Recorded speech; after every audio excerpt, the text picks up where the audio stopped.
The question asked by Maida Khalid, when we are fasting, after doing wudu, how many times do we have to spit to ensure that we don't swallow wudu water? When you do wudu, one of the important things you do in wudu is you gargle, you put water into your mouth. And when you gargle, you throw the water out. You normally gargle thrice, so you throw the water out thrice. If you have thrown out the water properly, you don't have to additionally spit out more. There's a misconception that many of the people think that you have to keep on spitting. When you gargle, but naturally you gargle in the mouth, you put water and you throw the water out. As long as you have thrown all the water out, it is sufficient.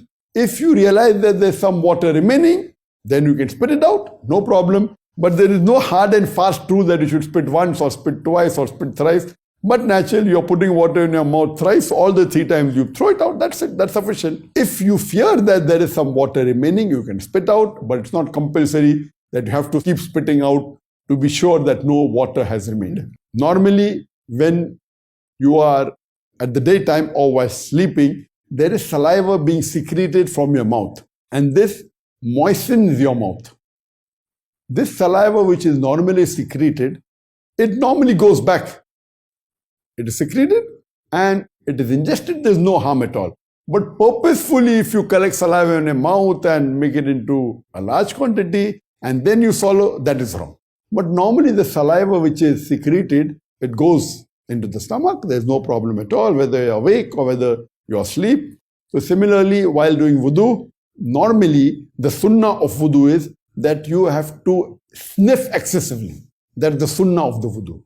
You sniff the water into your nose excessively. So what the Prophet said, that while fasting, do not sniff excessively. So sniffing excessively when you're not fasting is a sunnah. As I told you in my recommended acts, that some of the sunnahs are different of Ramadan. So while you're fasting, you should not sniff excessively while doing wudu. Because when you sniff excessively, there are high chances that the water through your nostril can go inside and can break your fast. So while fasting, when you're doing wudu, you should take precaution of not to sniff into your nose excessive water, that's it. But while gargling, do the normal gargle that you do and spit out the water, that is sufficient.